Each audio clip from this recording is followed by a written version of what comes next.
What is going on, everybody? I am back here with Scotty. This is the first edition of Fly Like an Eagle podcast since 2021. A little bit of a hiatus, but we're going to be here every single Wednesday at 2 o'clock, 2:30, depending on our moods, depending on what we're doing. Today, we had to start a little bit later just because shit hit the fan, but it is what it is, and I'm ready to be here. And how you doing, Scotty? It's been a while, and I'm ready to do this journey with you. I'm doing great, Kyle. It's great to be back with you, talking some birds. Obviously, both of us are diehard fans, very knowledgeable about the team. And especially this week, there's no better time to be an Eagles fan. Becoming an Eagles fan has really become a 365 all year round fandom, job, fun, whatever you want to call it. So there's always something to talk about. Oh, absolutely. Let's talk about the elephant in the room real quick, because I haven't been this excited for Eagles football in probably, honestly, 6 years. Like last year, we know after the Super Bowl loss, it was kind of tough to try to get your hopes up after that 3-point loss against the Kansas City Chiefs. But you know what? After that Patriots game of week 1, I'm sitting right next to you at the bar at PJ Willihan's, and I'm thinking in my head, this year is going to be kind of not mid, but it's going to be tougher than expected, just based off of how the game ended. I think we won by 4 points, if I'm not mistaken. It was against the Patriots, who 5 points. So it was against the New England Patriots, who we all found out at the end of the year they were an awful team. They fired their coach. Mac Jones is in Jacksonville now. So after that start, I was kind of thinking to myself, I'm going to give it 3 weeks, just like I always do with a new team, see where it goes. But I knew there was something was off. I just knew it. And after that San Fran game, I was there with my friend Brandon, and it was one of the worst experiences of my life. I've never been to an Eagles game like that. They completely gave up. I couldn't believe the amount of Eagles fans that said it was just a bump in the road. I knew that season was over after that game. And it's not for the reasons that you're thinking. I honestly thought the reason why this team collapsed, and I know we're going off the rails a little bit. I knew we were going to talk about Saquon. Yeah, we're not. You should be following the format. What's going on? Yeah, I know, but it's so many things bother me about how last season ended. But for sure, we'll get back to that at the end of the show. It just bothered me so much that I went off the rails. That was a good cliffhanger for the end, right? It really was, man. Like, I mean, okay, Saquon Barkley. Let's get back to it. Yeah, I'm extremely excited for Saquon Barkley, and I don't really understand the Eagles fans that hate this move. Saquon Barkley was behind the 31st ranked offensive line in the league for like the last 3 years. The Giants had no talent around them. They had no wide receivers. They had no quarterback. They had no coaching. Brian DeBall was what he was. He faced an easy schedule. He got to the playoffs. He beat the Minnesota Vikings, which my grandmother could honestly see them winning that game, because the Minnesota Vikings they're whatever. It's a winnable game, and they got smacked by us. But I just don't understand people upset with this move. It's not like it's our money that we're spending. It's the Eagles franchise money that they're spending. And I wanted this guy for 6 years. You could go back all the way in my YouTube section. You could look at my videos. I wanted this guy 6 years ago. I wanted the Eagles to trade up and draft for this guy. He is going to be the best Eagles running back. No, even if we have him for 3 years, he's going to be the best Eagles running back, talent-wise, we've ever had in our franchise history. He's going to be. We have studs at wide receiver. We have a stud tight end. We have Jalen Hurts, where I'm not really that big on him. Everyone knows my opinion about him. But I think with what he has around him, with the offensive line, he could be serviceable, dump off for 5 yards, let Saquon do his thing, run to the end zone, and just stay out of the way. I think it's going to be a magnificent year. I can't wait for this offense to shape up. And there's no reason why anyone should be unhappy. None. So I just want your take on that, because I'm ridiculously excited for the start of the season. So you threw a lot at me there. I'll try and respond to everything. I guess I want to start with Saquon for sure. I do love the move. Like you said, he's just a natural raw talent, physical runner, 3-down back, can go straight through the tackles, catch the ball out of the backfield. A very versatile player that we haven't had in a long time. I will admit, LaShawn McCoy, I would say around the same talent level, maybe Saquon a tad bit higher than McCoy. I think they'll both have a similar impact for sure. again, to piggyback off of what you said, Saquon's offense sucked. Let's just be honest. Just even being in that Giants franchise, I mean, they've been bad for how many years now? It's pretty embarrassing. And their fans just accept mediocrity like no one else. And they still talk about Super Bowls from 2011 and 07. That's besides the point. So someone coming from that culture behind that bad of an O-line, Daniel Jones as your quarterback, Tommy Cutlets, whoever it is, coming to a real franchise, let's just say that. I'm definitely super hype. The only concern with him is the injury history, but we both know about that field. Takes names and doesn't care who it is. And secondly, I guess there's just that fear of free agency for Eagles fans because of the dream team, because of 2015 with Chip Kelly and DeMarco Murray. But, you can't dwell or have trauma from the past. Saquon is a proven talent. I think it's going to be his 7th or 8th season in the league. Yeah. Yeah. He actually, it was about 6 years. He was with the Giants for 6 years. So yeah, this will be his 7th. His stats don't jump off the page, kind of like we said, but that really is due to the offensive line and just being on the Giants. I mean, can you even name one Giants receiver of relevancy in the past 5 years? I really can't. No one comes to mind. Right? Maybe Sterling Shepard. That's about it. He's a 3 or a mid 2 at best, mid right? 2-3, yeah. I mean, come on. So again, very, very hyped for Saquon. I think the sky's the limit, like you said, with the offense. But absolutely. I think I would like to hear what you have to say about Bryce Huff. They signed him, obviously defensive end, played with the Jets last year. And a pretty hefty contract. That was the biggest thing that surprised me. 3 years, $51.1 million. And I don't think he was kind of like a rotational player where he didn't exactly start last year for the Jets. Okay, so this is the one move where I didn't necessarily not like, but I'm kind of on the fence with. So he had 10 sacks last year as a rotational piece on the Jets defense. The Jets defense, you could call it what it is. Definitely a bright spot on that mediocre team. I mean, maybe a little bit less than mediocre. Their offense was garbage besides Bryce Hall and Garrett Wilson at times. But with Zach Wilson at quarterback, you're not really going to do anything. But the question that I have is, why didn't the Jets at least put an offer out to him? Why'd they just let him go? Because Robert Saleh is their head coach. He's a defensive mastermind. He used to be the defensive coordinator for the San Francisco 49ers. And if he's a quality edge rusher, why would you just let him slip out the door when you're trying to build something there with Aaron Rodgers? I just don't understand this move. Everyone wants to say if he was a starting piece and he wasn't just a rotational guy, he would have had 16 to 18 sacks. Well, I mean, mathematically, you'd be correct. But the thing you have to think about here is, was he the type of guy that has a motor to where he could only go so far to where he could only be a rotational piece? And you have to think about this. He's also super young. He's also super young too. He's 25 years old, and he could get better. I'm not denying that. But what I'm saying is, if you're trying to replace Josh Sweat or Hassan Reddick with him, you have to be damn sure that this is the guy going forward. And, giving him a 3-year deal at that amount of money, I'm on the fence with. I really am. I mean, I think, like I said, I think he could be a dynamic player, but we'll see. I mean, I don't watch a lot of Jets football. I'm going to be honest with you. I really don't. Except for the game you went to. Right? Yeah, that we lost.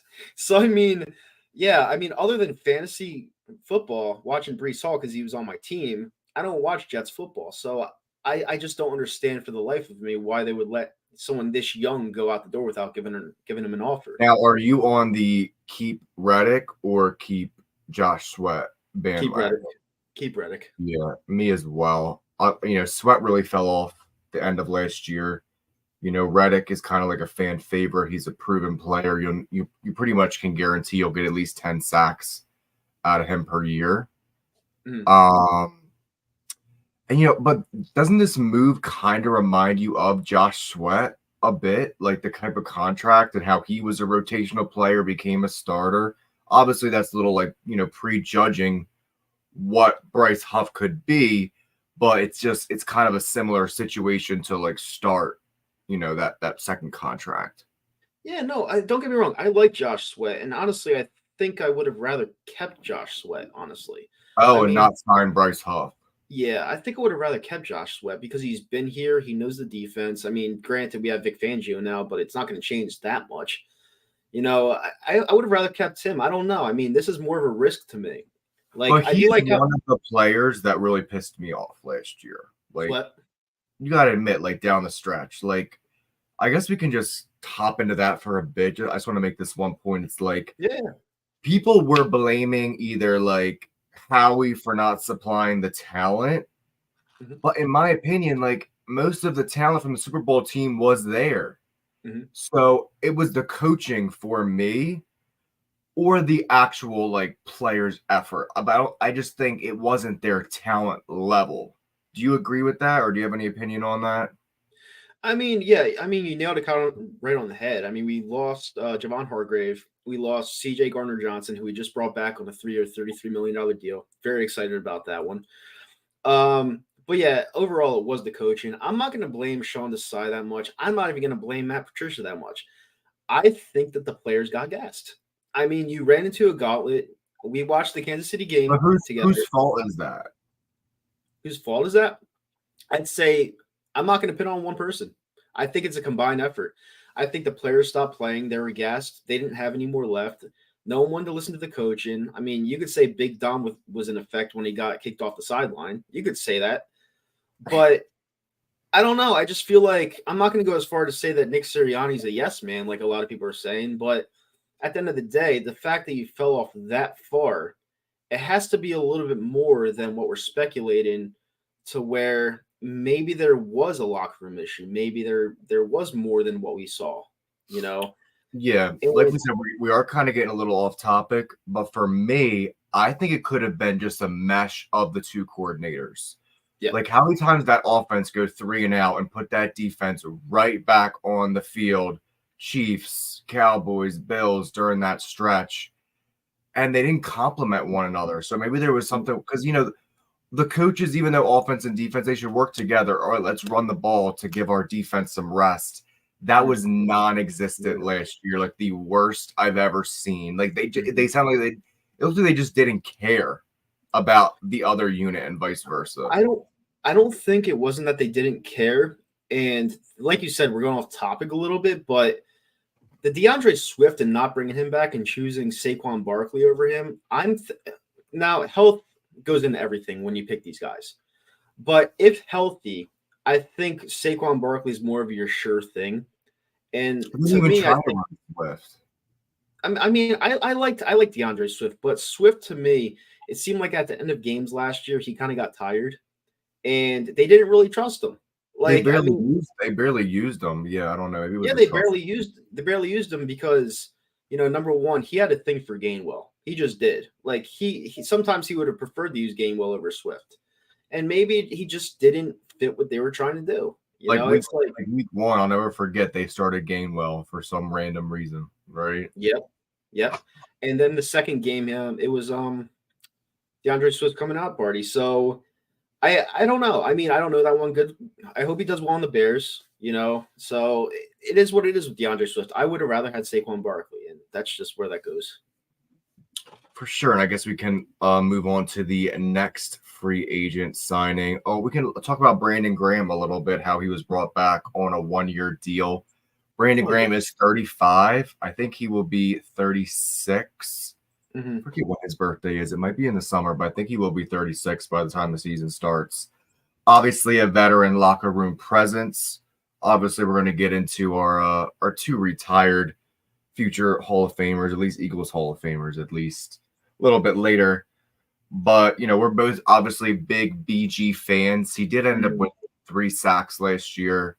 Kind of tried to rally the troops during that collapse. Didn't really happen. But what are your thoughts on bringing that veteran presence BG back for his hurrah season, most likely? Yeah, it's a loyalty deal. I mean, it's pretty much him wanting to come back and wanting him to retire a Philadelphia Eagle, but he wanted to play for 1 more year. And they gave him the money, they gave him the deal. They're pretty much saying thank you for the strip sack in the Super Bowl. That's how I see it. Do I think he's going to be a huge asset to this team next year? Leadership wise, maybe. Play wise, not really. I think him turning 36 years of age, I think he is what he is. Fletcher Cox and I'm not going to talk about them yet, but I'm getting off topic there. But I just think he is what he is. I just let him finish out his career as a Philadelphia Eagle, and pretty much that's that. It's a loyalty deal. So that's just how he will pass Chuck Bernard, who I think was he like 30s, 40s. He will be the longest tenured Eagle ever, which is pretty cool for sure for him. It's very, very cool. 15 seasons. Yeah, I mean, it's like I said, it's an honorary deal, it's a loyalty deal, it's whatever you want to shape it up to be. I'm happy to see him back. I don't really care as long as he wants to play one more year.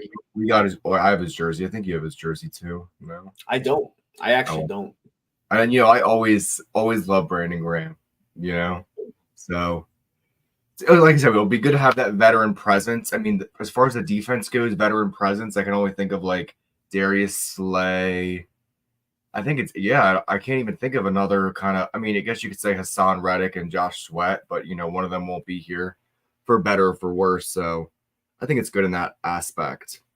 Next big one. This was probably the second biggest, I think, because I think Saquon, I know it was rumored for like a couple of days, but this was the biggest surprise to me, or second, was CJ Gardner-Johnson coming over from the Lions after 1 year of not being on the Eagles. Had a pretty memorable season with the Lions. Obviously, the Lions went to the NFC Championship game, lost to the 49ers. Not gonna lie, of course, we all know he was a difference maker in 2022. Led the league in interceptions, tied whatever you want to say there with 6, I think it was. And he's just like a home run hitter for a safety. Plays physical, very fast, is going to get in your face. I guess the only thing is that whole Twitter beef, like with the fans. That definitely came to my mind. Not going to lie, I'm sure it probably came to a lot of other people's minds. Luckily, in the day of social media, we do have short-term memory, especially if he just goes out there and balls out. But I think the media will probably ask him about whatever he meant by that tweet for sure. What are your thoughts on CJGJ coming back? I mean, some fan offered to buy him a new car, the one that got stolen. So I mean, that's a good start. But at the end of the day, I listen. I don't really care as long as he balls out here. It'll be short-term memory. I didn't really get offended the first time, honestly, because what he said about us wasn't necessarily wrong. I mean, we're rough fans. It takes a special mentality to play here. Like Darius Slay even said it, and he's still here. So you need a special mindset to play here. If you want to go back and forth with the fans, that's fine. But at the end of the day, 1 o'clock, 4 o'clock, 8 o'clock on Sundays, I need you to play. And if you do your job, that's all I care about. Now, the only red flag is 3 years, $27 million. Like that's pretty cheap. Right? I would think. No? 327 for CJ? Yeah. I thought it was 333. But whatever, maybe the 6 is incentive based. It's not. Yeah, 27 million guaranteed. Sorry. No, you're good. No, actually, it's a lot considering what he wanted the first time around. I think we were offering him $6 million like last year for a 1-year deal. So he ends up getting, if he makes everything, $11 million a year. So that's steep. But he's the type of guy that I think they value as a guy that kept the team together. So you need someone like that in the locker room if that's the case. Well, last year he got $8 million from Detroit. Yeah. So he's getting three more from us a year. I just don't think. I mean, I'll look it up and see like if he's one of the highest paid centers or what the averages are.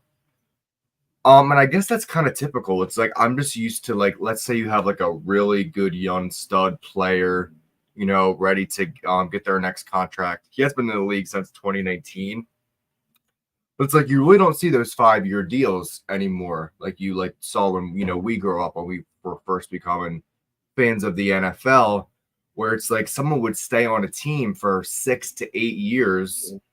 And, they could leave via free agency. But if they were that homegrown player, they're not letting him walk out the building. It's just such a different day and age. So that's my only concern. Like this kid is 26 years old now.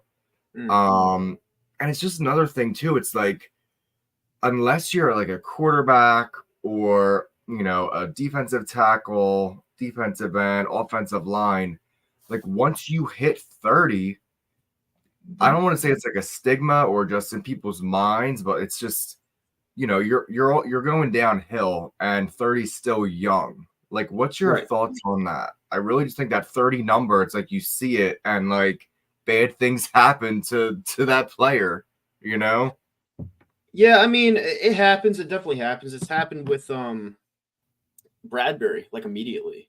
Once we gave him the contract, it seemed like he was non-existent last year. It's going to happen. I mean, once you get past the age of 30, like you said, you just go downhill, especially as a professional athlete. I mean, I'm 31 and I feel a lot different than I did at 26. And I'm not even a professional athlete, like not even close to one.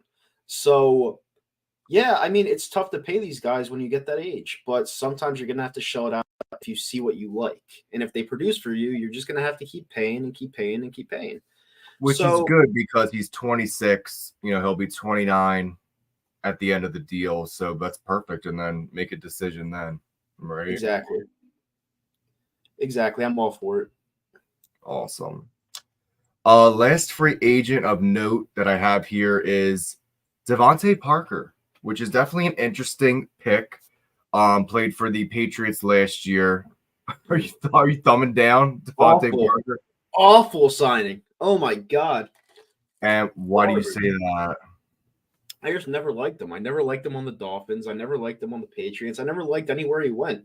He's just, I would have rather brought back Julio Jones, honestly. I don't see where he fits on this offense. I just think he's a bum. And, he's a Philadelphia Eagle, so I'll respect him at the end of the day. But I don't know. It's a nothing move to me. And it just seems like since we got all these pieces in free agency, we had to add that piece that didn't really make any sense. And I guess we got him. I mean, I'm going to disagree there. And he's obviously coming in to be a number 3. He had 3 touchdowns last year, 539 yards. Definitely more productive than Olamide, Zaccheaus, and Julio Jones.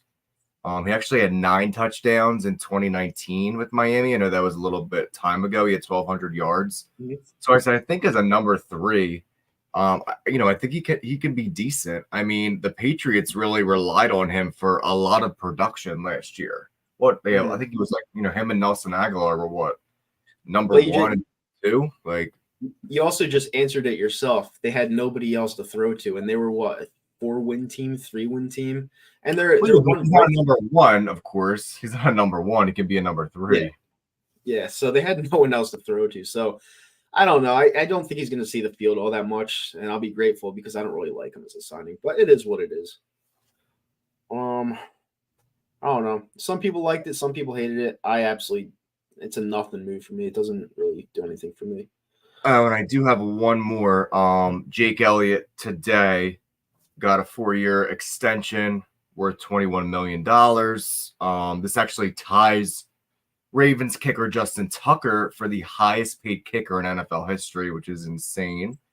The deal runs through 2028, and this is coming off his career best 93.8 field goal percentage accuracy last year. Let me get your thoughts on that Jake Elliott re-signing. Well earned, well deserved. 61-yarder as time expired. Well, time expired against the Giants in 2017 to start that magical Super Bowl run. Last year against the Bills in the rain, 56-yarder to pretty much send us to overtime as Josh Allen misses Gabe Davis in the end zone, and we ultimately go down the field and Jalen Hurts scores a game-winning touchdown with his legs. And I just feel like, this is one of the better signings in Philadelphia Eagle history, especially a 4-year deal, because number one, he has to be an Eagle for life. Absolutely. He's already better than Akers for me. And I love David Akers, but the guy has a Super Bowl championship. He's Mr. Clutch. And this is one of the better signings they've had in a very long time. It was much needed, much deserved. And even if they paid him more than Justin Tucker, I would have been cool with the deal, because that's how much he means to this franchise. That's how much he means to fans like me. And I'm very grateful that this guy's back for 4 more years.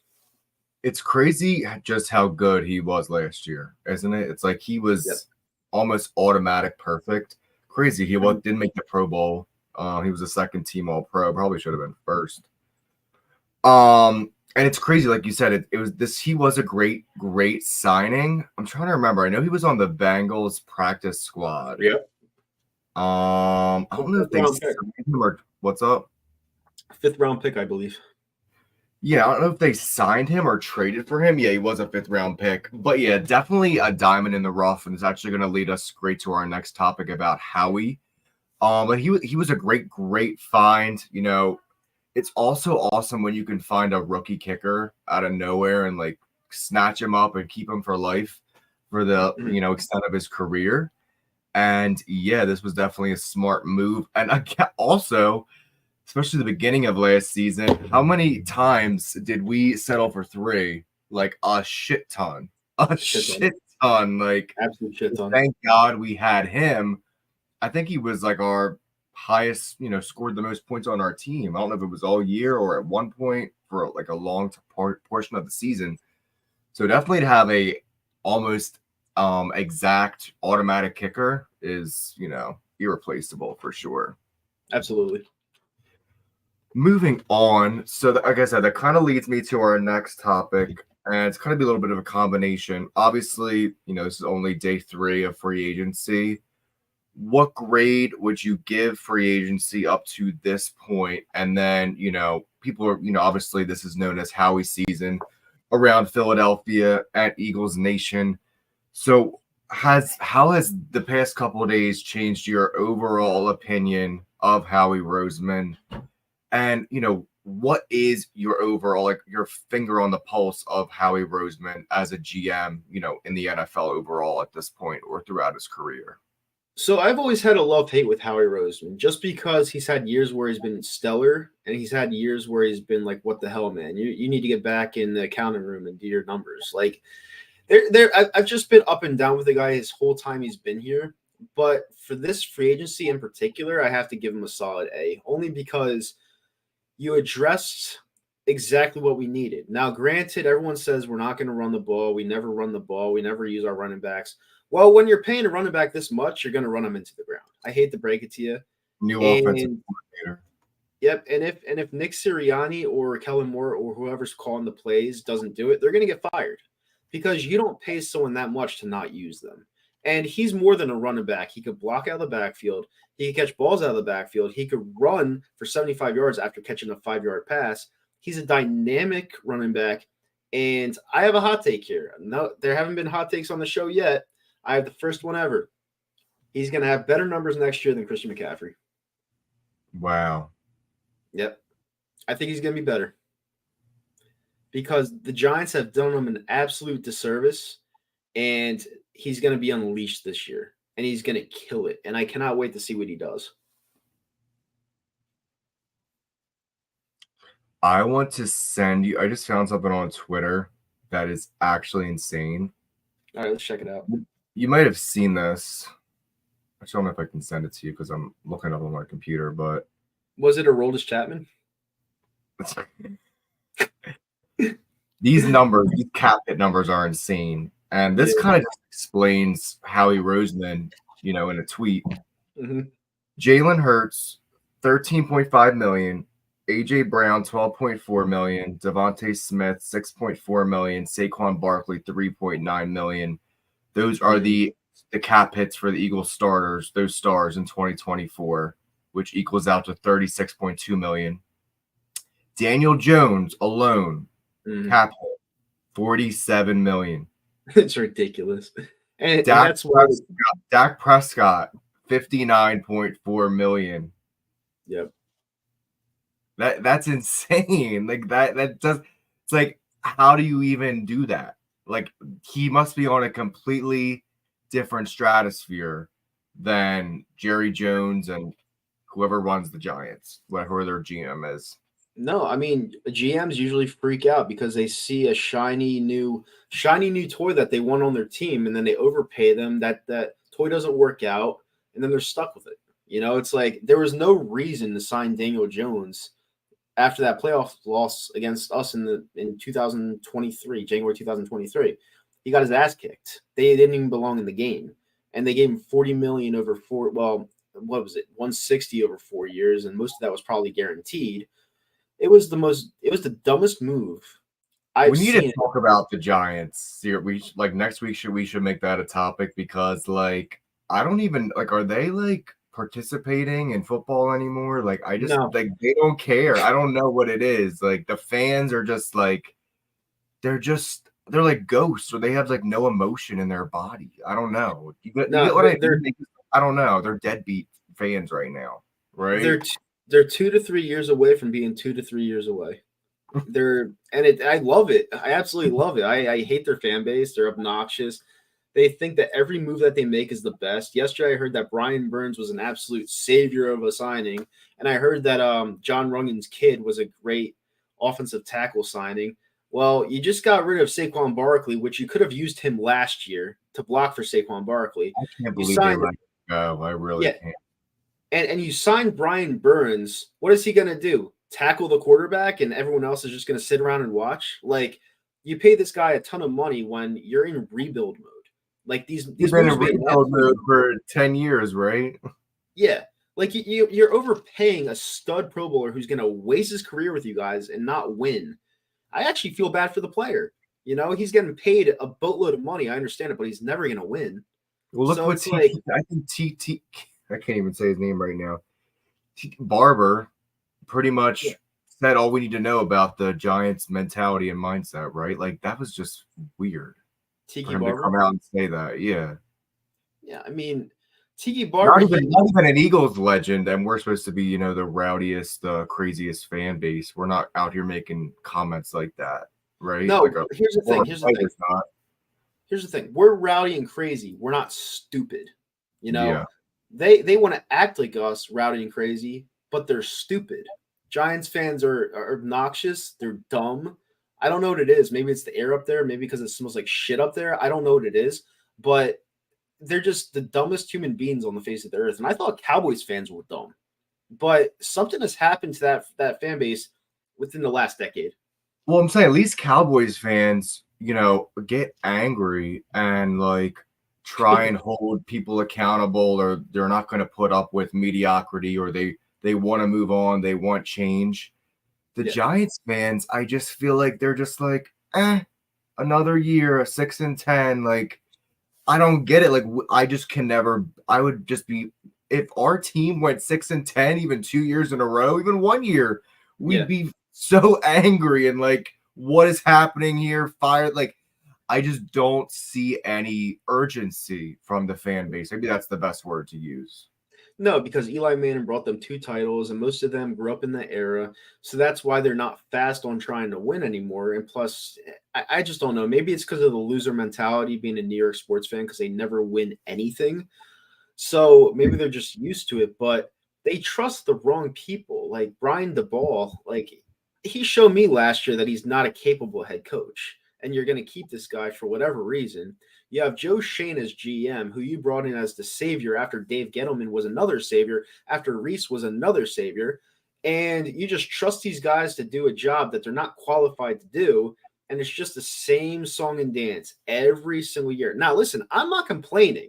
I'm not either. I would be just so embarrassed. Yeah, I'm not complaining because I hate the Giants, and I love it, but if you're a Giants fan, I just don't see how you could like go into a game with Tommy DeVito starting as quarterback and saying you're excited to watch Giants football. And talk shit, right? Yeah.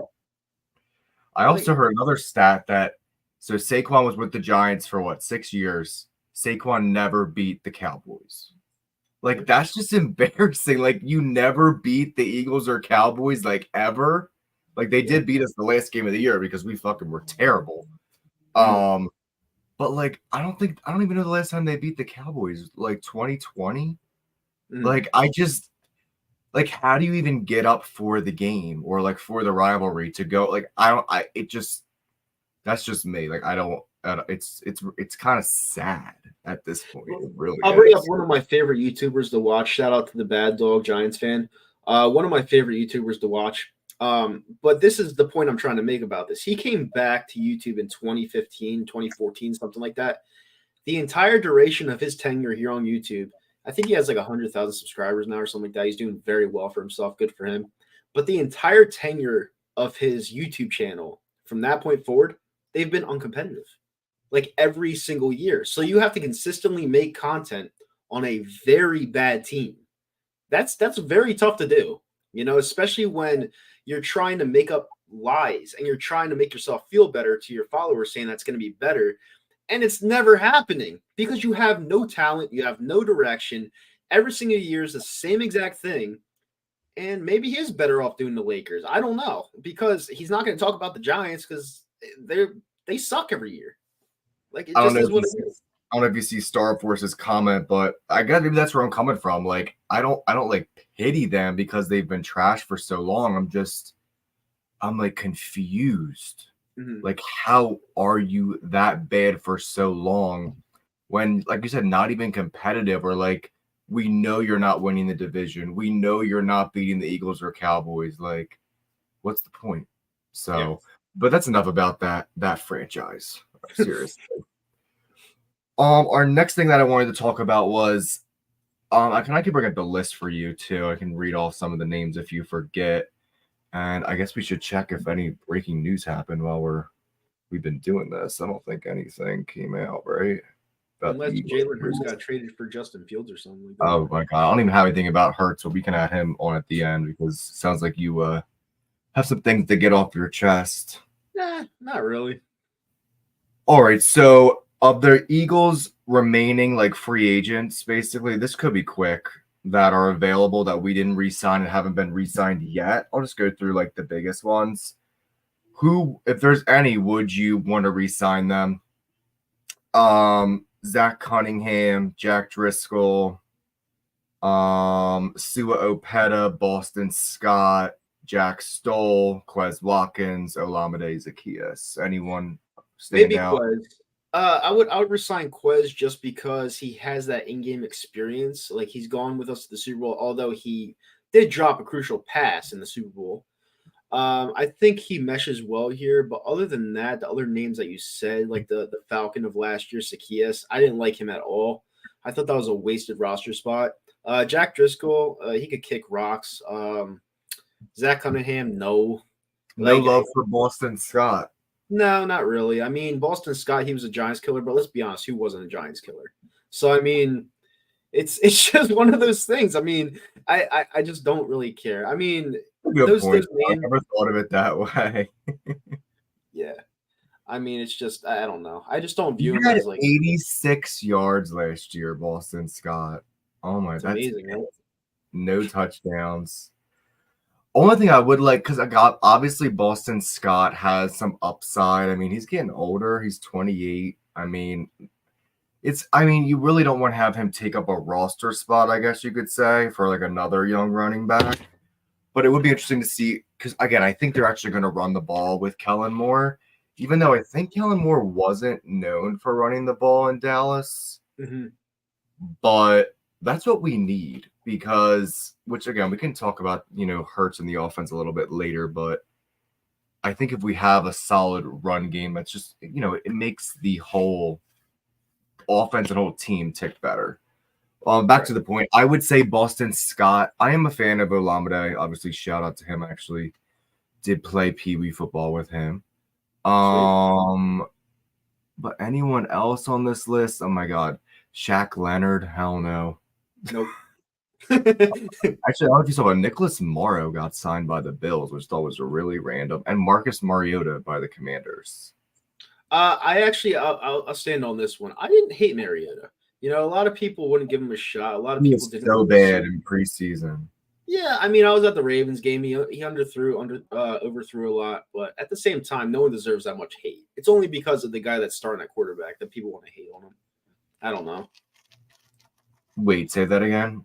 So it's basically because we have so many Jalen Hurts fanboys out there that they just hated Mariota for whatever reason. There was no reason. He was never a threat to Hurts. No, but people would bash him for no reason. It's like, dude, he's just here to be a backup. He's not going to be the starter. I mean, he was really bad in the preseason, but I get what you mean. I mean, what does preseason even mean? It doesn't mean a thing. So I get what you mean. Yeah.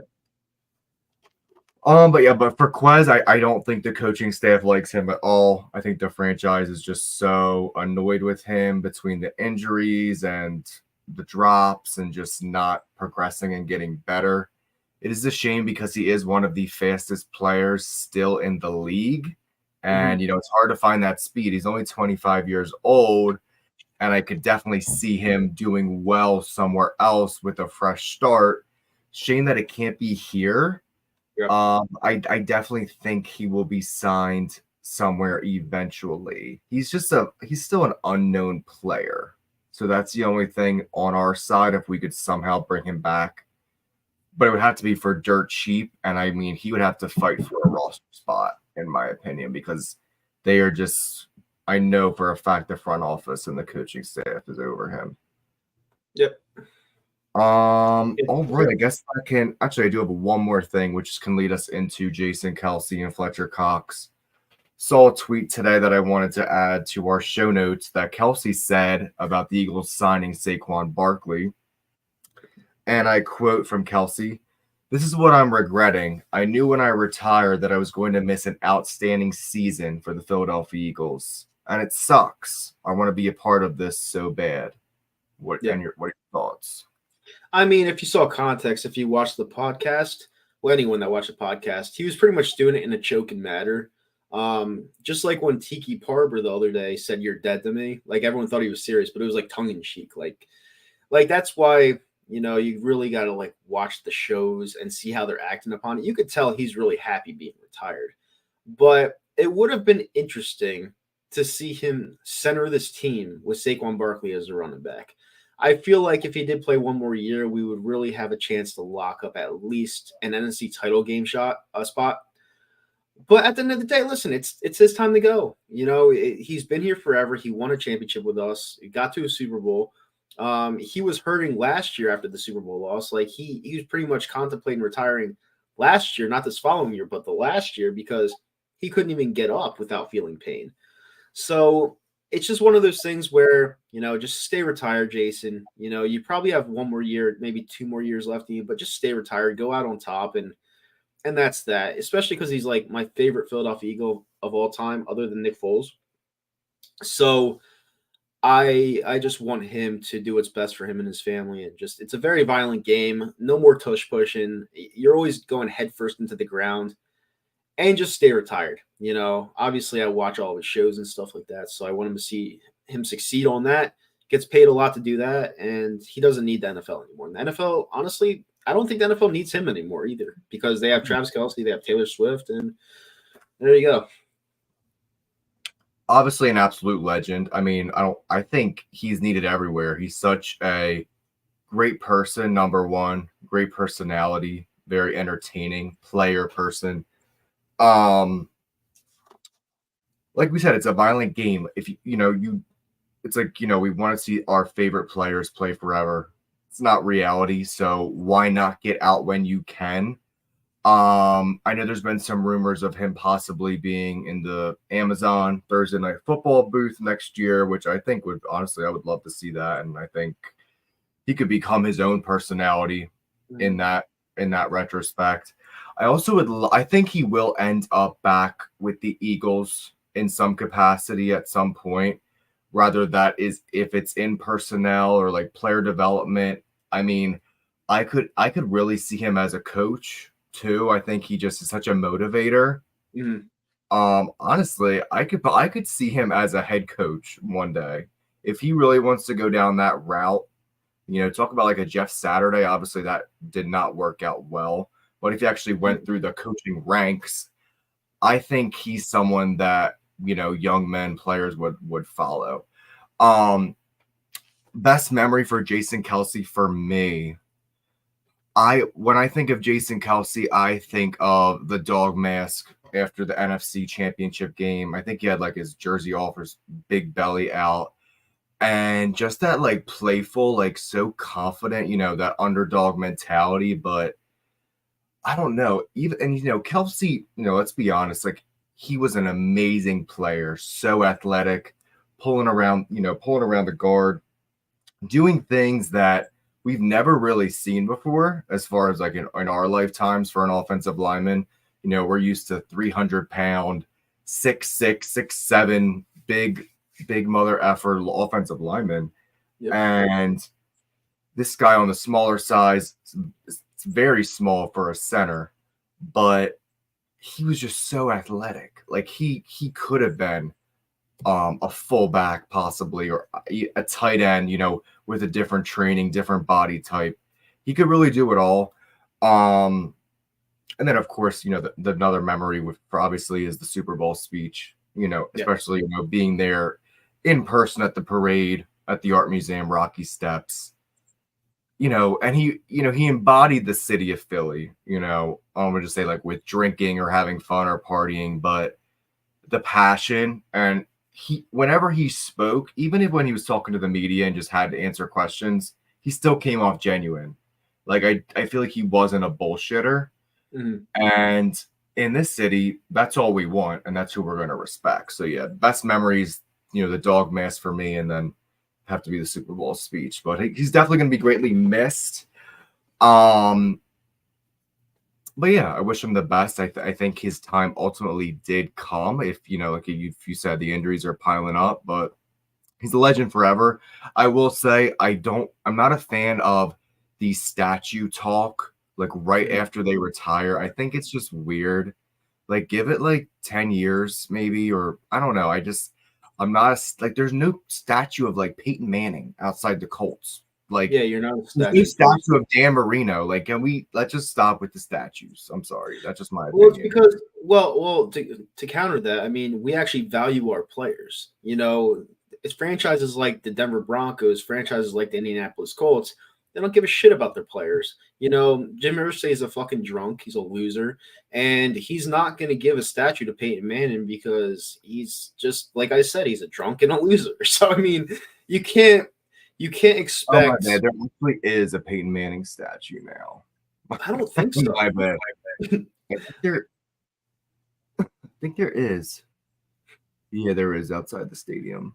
Yeah, I mean, there is actually. He just gave it to him a couple of years ago, though. Well, yeah, he deserves it. But the way that Andrew Luck left, obviously that sucked. But, they didn't value him there either. So, I don't know. My point is, no one values their players like this organization does. There's going to be so many retired jerseys up in the rafters. So you are for a statue for him, or you're not?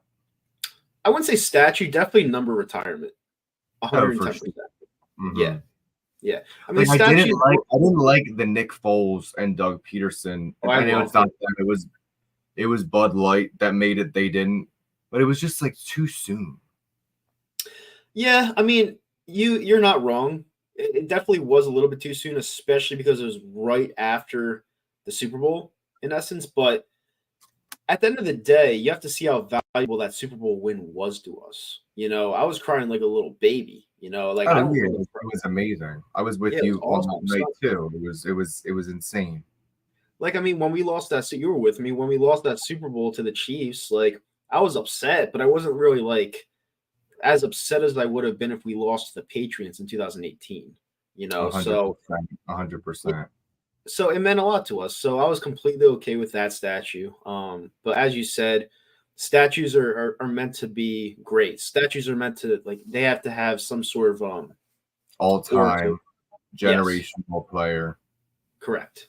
So I don't know who the next one will be, but it could be him. But let's give it like 10 years. Yeah, down the road. Let's digest and because I think if we'll think back and wow, he was one of the best players in Eagles history ever. Yeah. There's so much happening at the moment. The Super Bowls, free agency right now, Jalen Hurts, Nick Sirianni. Let's give it some time. And then I think, he could be deserving of that for sure. Right. I mean, it's like what I say all the time. Do I believe that Donovan McNabb's number should have been retired? Me personally, no. Okay. Come on. I'm being serious. I mean, he didn't win anything big for us. He was a great quarterback for us. Well, maybe not great, but good. He was consistent for us, but he never won the big game. He was very good. He was very He was good. good. He was good. But Dawkins never won, and there's players that never won. They have their numbers retired. You hold quarterbacks on a different standard versus other players as far as number retiring. Because quarterbacks lead the team. Now, I'm completely okay with Brian Dawkins' number being retired. The guy was a beast. We went to his Hall of Fame ceremony. But Donovan, I don't know. I just feel like it was kind of forced a little bit. I feel like someone else could have repped 5 and been better. But I don't know. I mean, that's just my opinion, I guess. Now, in hindsight, you could say maybe that a lot of it was Andy Reid. You know, I think we've always said that because, obviously when Andy was here, Jeff Garcia, Vic, Kevin Cobb, even for a couple games. So, but I you got to give Donovan his flowers a little bit. Most passing yards, most passing touchdowns, most wins, most conference title game appearances. Like, I don't know. Can you unretire numbers? Maybe. No. I mean, he definitely someone eclipses that, but like he is the best.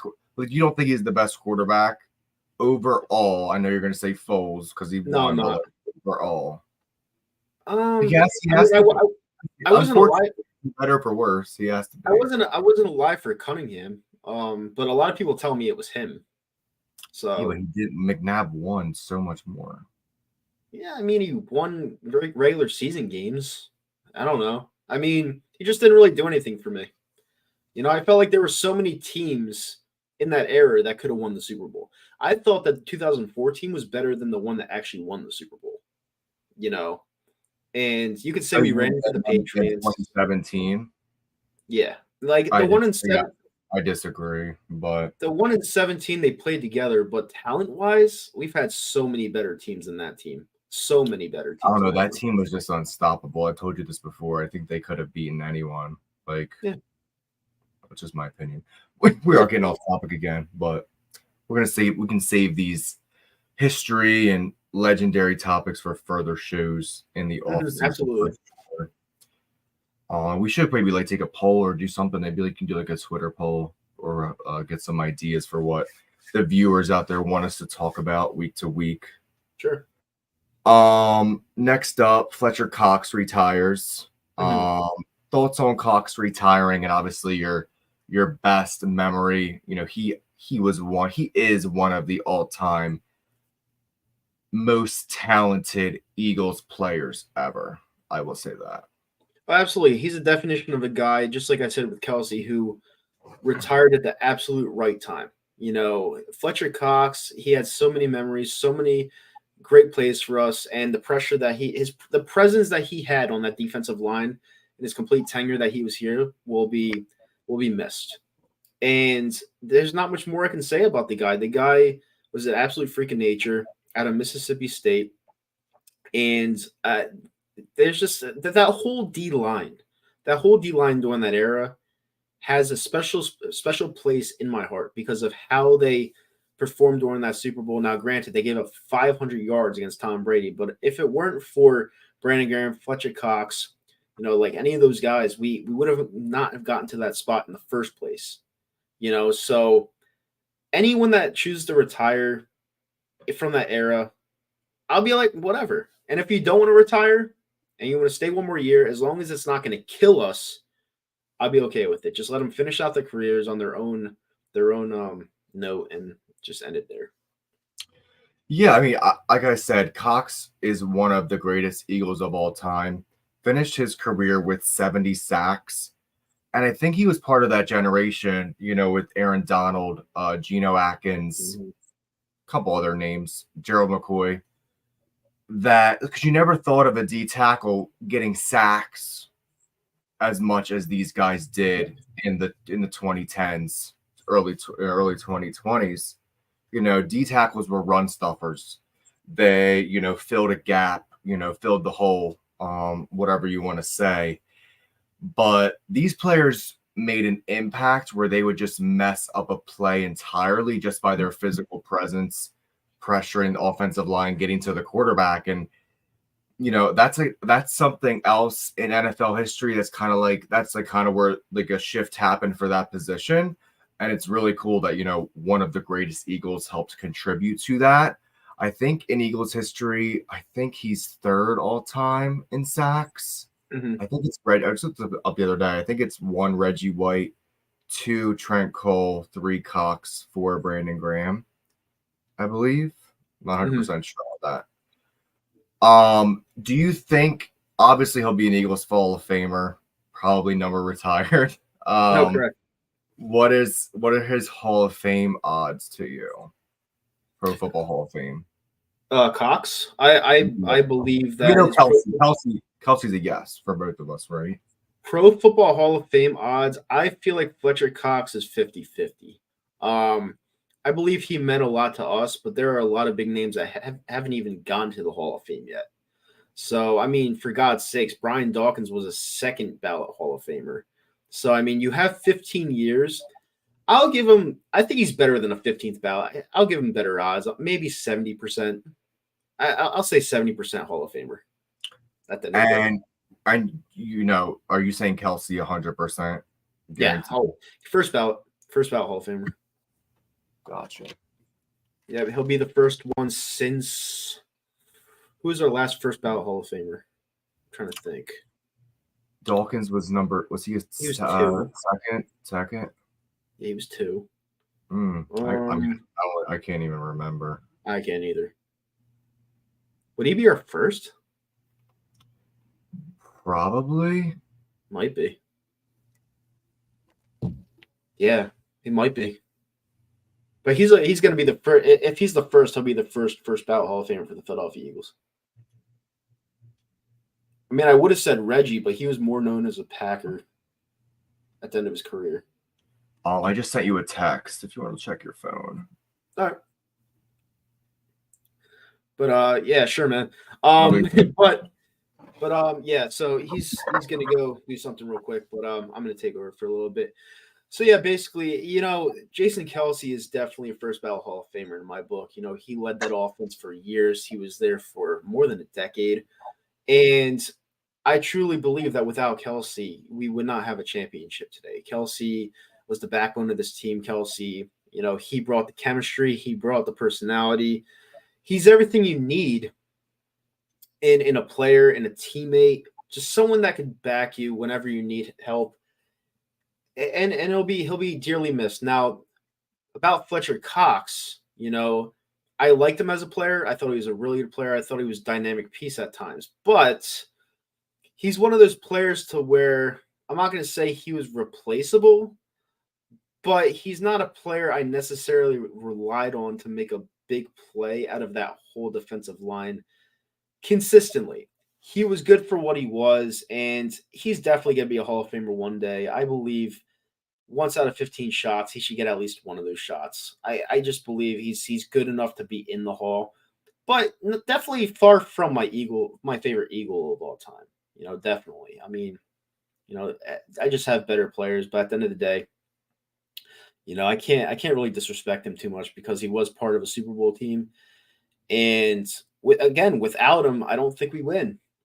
So he's one of those players that meshes. You could say the same about Jay. You could say the same about P-Rob. Like, you could say the same about anyone on that team. It was a band of brothers. You need a team to win, and they had the perfect team that year. Now, were they the most talented team that won a Super Bowl? No. But they played as a team, just like the Kansas City Chiefs this year. Were they the most talented team? No. But they won the Super Bowl because they had great coaching, chemistry, and they have a quarterback that just restructured his contract so players can stay there. You're not taking all the money. And as long as you have a mesh and as long as you have players that are willing to build chemistry, you're going to have a great product for years.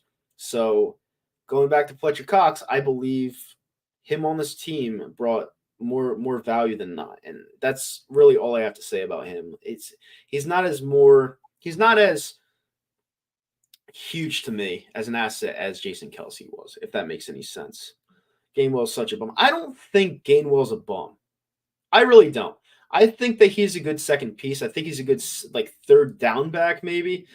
But getting Saquon Barkley this year, I believe that he has a chance to put up Christian McCaffrey numbers. And before you tell me that I'm nuts, This is a guy that I wanted for 6 years. This is a guy that I watched at a school I hated the most. I hate the Penn State Nittany Lions. I hate them. All right. The whole Sandusky thing, the whole death penalty getting overturned, which means you're out of the championship for 4 years.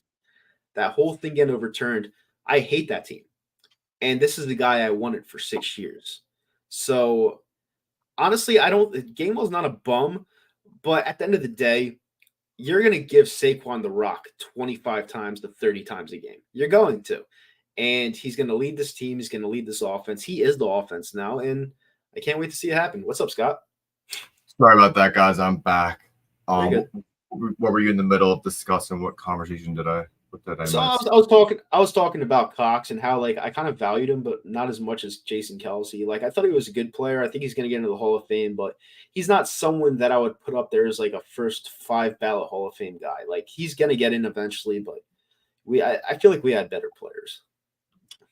I would agree. I think it's a toss up for Cox, Kelce, 99% for sure. Kind of wanted to switch it up now. We led the show with this because, I was just actually thinking that, as much as excited as I am about free agency, love the Saquon, love the CJGJ move. I feel like they want us to forget about how the season ended. The organization and I don't know. I feel like some of the fans, because I actually called into WIP probably 3 weeks ago. And which show? Oh my god, it's the late show. I feel like a lot of them are. It's not what it used to be. Let's just say that. But it was 9, 10 on a weekday. Oh yeah, I would never listen to that. I don't know. I don't think Joe Giglio is on. Is he on? Nah, Joe Giglio is 10 o'clock in the morning. He's the worst one I've ever heard in my life. I can't even keep. They change freaking shows and times and people the weather. Seriously. Yeah, because they can't find the right one. Anyways, my whole point of that was I feel like people are trying to tell us not to complain or I don't know. But we need to face the facts and understand how bad the collapse was last year. And it was very embarrassing, but it was almost more of a numb feeling because I didn't have that moment where I got up and threw my jersey off or threw the remote or I was at the 49ers game too, and I was upset, and I was more upset with the fans that day for not bringing the energy, at least in my section. They didn't care. This is when it was still I don't even remember the score, but it was 12-3. I don't even remember. It was double digits. It was a 7-point game. It wasn't how it ended. Yeah. But yeah, again, my overall point is love the free agency moves, but I still need to dissect what happened last year. And we started to do that in the beginning of the show. Again, in my opinion, you think that they were gassed. I think it fell back on the coaching. To me, okay. Not picking up a blitz on offense. You're a professional football player. You've been playing 25 years, at least your entire life, and you don't tackle on defense.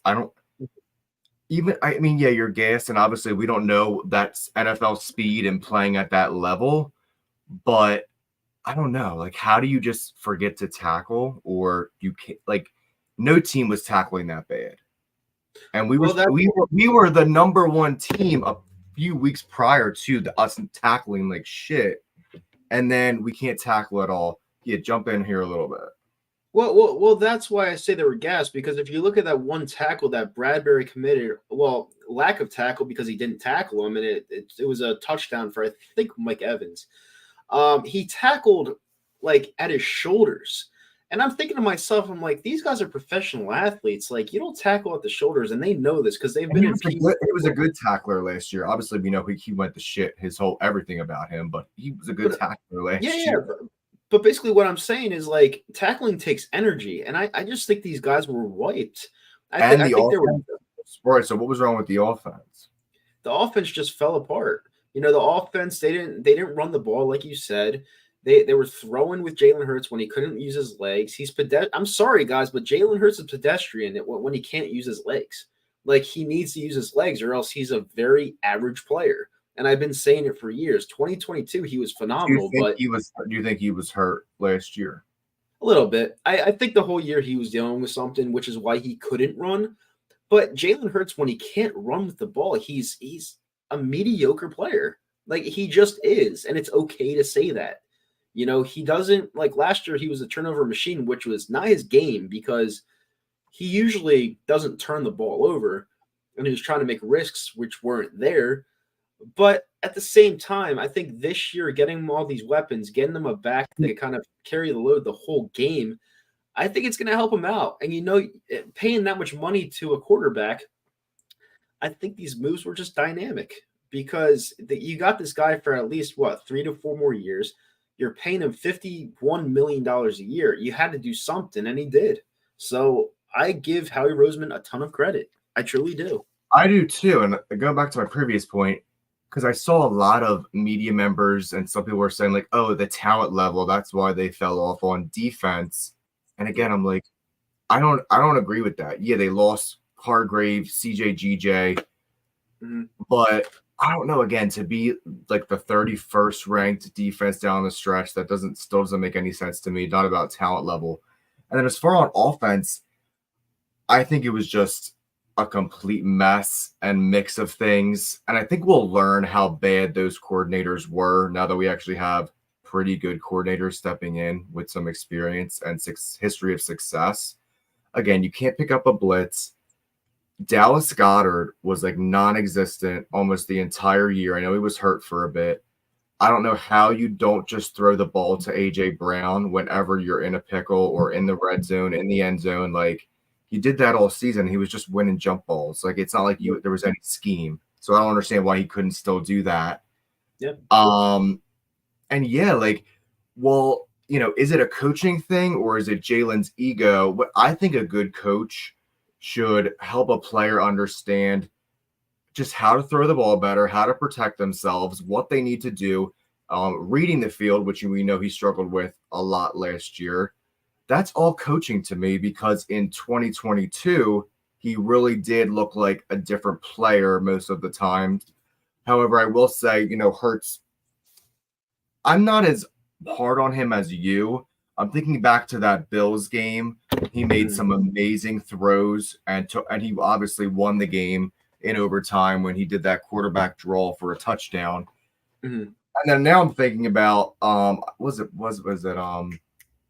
some game at the end of the season when they had like a long third down and they ran a quarterback draw to try and get first down. Was it the Cardinals game? I can't remember. It probably was. I didn't watch the Cardinals game. How stupid is that? Yeah, I mean, it was New Year's Eve. I didn't watch the Cardinals game because I thought we were going to win, and it wasn't the case. But yeah, that's not on Hurts. That's on the coordinator. That's coaching, yeah, big time.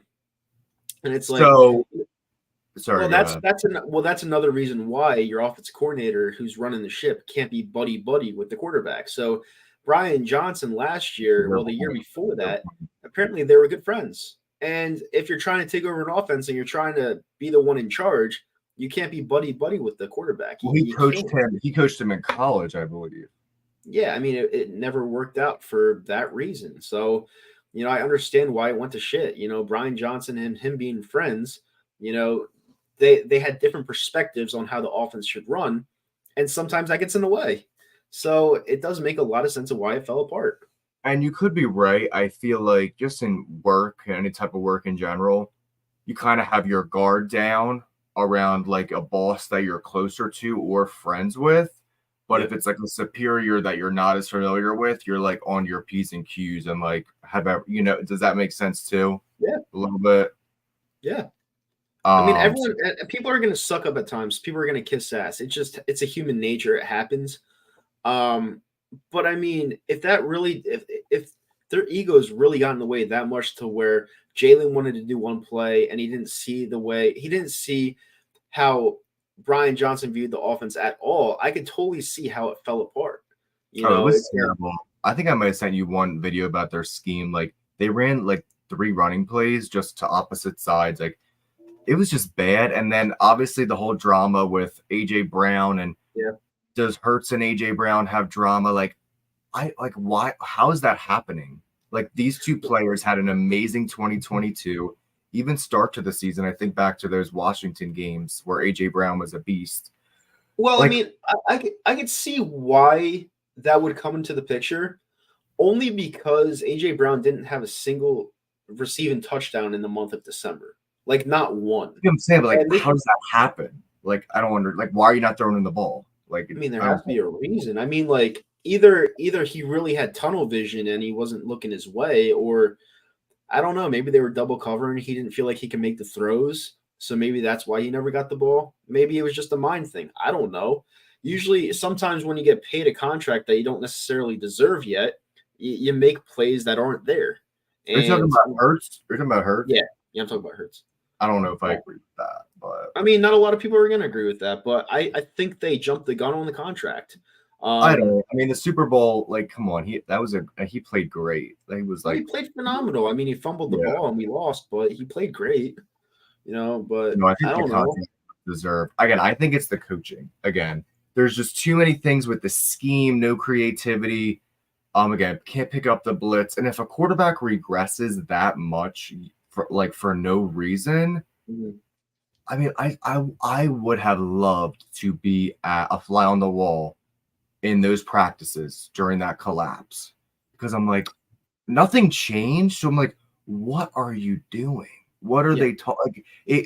Like nothing changed. Not one thing. It got worse. It just kept getting worse.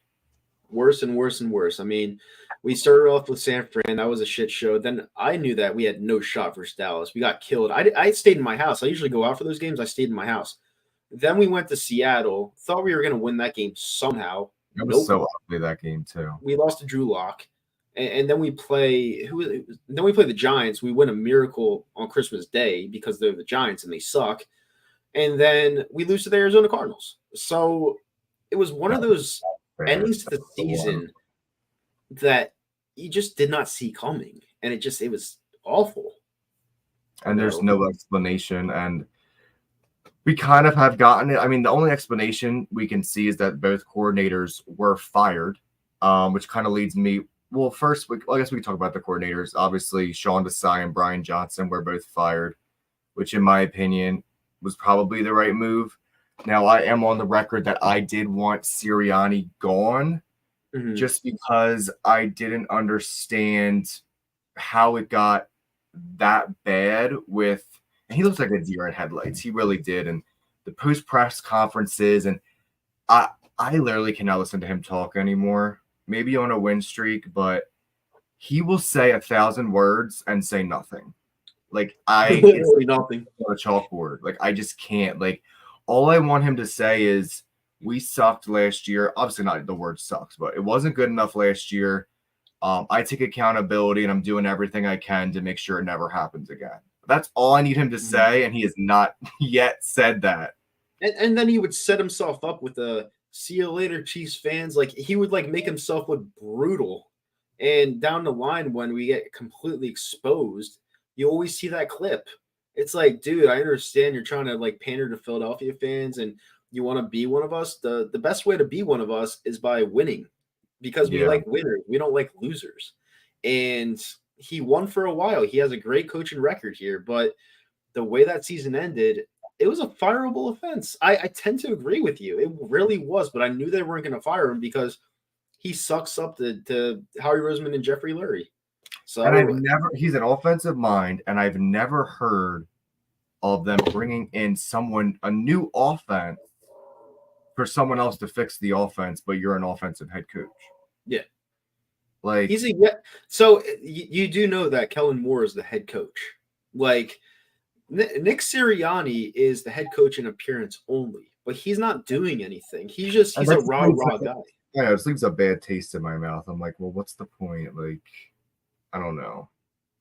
Yeah, because I'm just a stats person, and I love head coaches wins and playoff wins, whatever. And I'm just like, I don't know. It just something.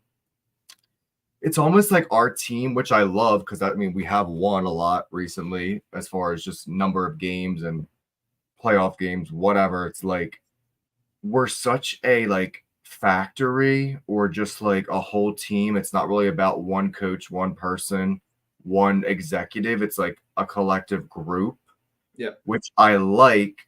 But then it's hard to, so when things don't go well, it's like, well, who's to blame? Because it's like it's the whole, like we're so intertwined. Does that make sense? Yeah, it makes sense. I mean, like Star Force 97 just said. He said, I would imagine Sirianni is there since he's a players coach. I mean, the players aren't going to bash Sirianni. They're not going to bash anyone that's on their team. Like, yeah, they you can bash anyone. Yeah, anyone. Yeah, you could hate Sirianni and you're not going to bash him. Like, that's just how you are in the workplace because they sign your checks. So, I mean, he could be a player's coach. Andy Reid was a player's coach. I mean, you're seeing what he's doing with the Chiefs now. Sirianni just has that weird stigma about him. It's just like, who are you? Like, what are you doing here? You know, are you just here to say some weird shit time to time and wear like athlete jerseys and shirts and just kiss ass to the fans? Like, what are you actually here to do? So, I mean, I guess that's a question we have to ask for this year, and maybe it will be answered, but I don't know. But yeah. I was gonna say that it's also surprising how, besides, AJ Brown, obviously he didn't talk to the media for like a month or however long it was. He had that WIP, and obviously he's been active on Twitter and calling out the fans and stuff like that. And I don't know if you remember that one random report where it was like some low guy on the depth chart, the roster said that like Jalen Hurts is like unapproachable or whatever that was. So there was little things like that, but it's not like there was this big story that came out. And I also feel like in the day of social media, it's hard to keep those things under wraps. Yeah. So, all we can know at this point is that maybe the team really still is connected and shit just hit the fan last year and they couldn't get it right. But it doesn't mean that there's a fracture in the relationships and, the culture. But time will tell. I mean, if there is something in the locker room to where Jalen Hurts is unapproachable just because of who he is and how much money he makes and like his stardom is getting to his head, he's now the Hulu has live sports type of guy. I think that's a little bit of a problem if that's true, I'm like, did anyone ever say that about Brady? Because everyone loves Brady, like all his teammates. You never hear it. Brady would always restructure his contract to keep a team together. Jalen Hurts just flat out took the money, and then he performs like he did last year, and it's like, dude, so does everyone. So does Dak, Lamar Jackson, like they, I don't know. It's like, I mean. Patrick Mahomes. Actually, no, Patrick Mahomes just restructured his deal, I think. But yeah, because he wants to keep the team together. And that's what Jalen Hurts may or may not be. I don't know yet, but like he's that type of hopefully he's not that type of guy that his ego's so big that he thinks he's the team, because that would really hurt us. Yeah, and like I said, I think they all have big egos, honestly. Especially after the Super Bowl appearance and also just being in this city, because I don't think we give it enough thought and credit, but this city is so passionate and loves their teams. Mm-hmm. And they put their athletes, they become a celebrity status for sure. And that doesn't happen everywhere in America. So it's a different dynamic of how the person handles that. And I think, I don't know if I had the conversation with you, but money does change people, that especially that unfathomable amount of money that none of us can even imagine. In that quick. Yeah, it definitely can change people. And then again, I like Hurts. I think he had a great 2022. He made some amazing plays in 23. And everyone said he was such a great leader. That's all you ever heard. So I don't know how that could change in like less than a year's time. Again, maybe unless it's the money or whatever. But then I remember the MJ, the post and the t-shirt, and wanting to put the team on his back, which I don't know if I want to say that's like, I don't say that's like corny. I wouldn't even say it's cocky. I just think it's like wrong. I think it's wrong to do that and say that. Yeah. I mean, especially if you're not performing. I mean, even if you are, like, don't know. Yeah, Unless you're like, I mean, like you're not Deion Sanders, you're not Terrell Owens, right? Like, so I don't know. yeah, I mean, those guys were obvious about the cockiness. Like they didn't But care. they were amazing players. Like their talent was undeniable, you know? Yep, So exactly. But yeah, I mean, it is what it is, I guess. no, for sure. And like I said, I think the future is still bright for him. Again, I agree adding Saquon could potentially do wonders and take a lot of the pressure off of him. Again, the biggest concern for me, I guess we'll just, the final topic is just like future outlook. Loved what I saw from free agency thus far. It's just, and I do have confidence that they can get this back on track only because of Kellen Moore. And I also like Vic Fangio. But the biggest question, really, I mean, you're not wrong. It's Nick Sirianni and Jalen Hurts. Yeah, absolutely. It's how that dynamic meshes, and we'll see. I mean, I just can't wait to see what Kellen Moore does with his offense. Because it honestly can't be any worse than what Brian Johnson did to it. So he'll be a lot better. Yeah, hell of a lot better for sure. and we have the talent coming from Justin. He coached Justin Herbert the past 2 years, so he knows how to coach a good quarterback. Like and not only that, they had Austin Eckler, who looked like a shell of himself last year. So having Saquon Barkley in this offense behind this offensive line is definitely going to help. So I think it's going to be like a kid in a candy story. He's going to have a lot of fun. The question is, what are they going to do in the draft, defensive wise? And I wouldn't mind wasting all of our picks on defense. Like I really wouldn't. Yeah, I think we can obviously, next week, and I'm sure there'll probably be at least one more free agency move. Yeah. And then, it is path to the draft. So we can definitely start looking into that a little bit, look at, what picks the Eagles have and their needs and such. But, it was great hopping on with you today. I'm glad that we are back. Definitely had a lot of fun with you, man. Can't wait for the next one and to keep this thing rolling, for sure. Oh, yeah. Like I said, man, the sky's the limit. Obviously there's millions and millions and millions. Well, not millions, but there's a ton of podcasts out there.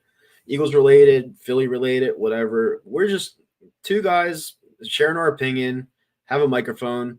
And if you guys like this stream, if you liked what you saw, come back next week at 2 p.m., 2:30, whatever it's going to be.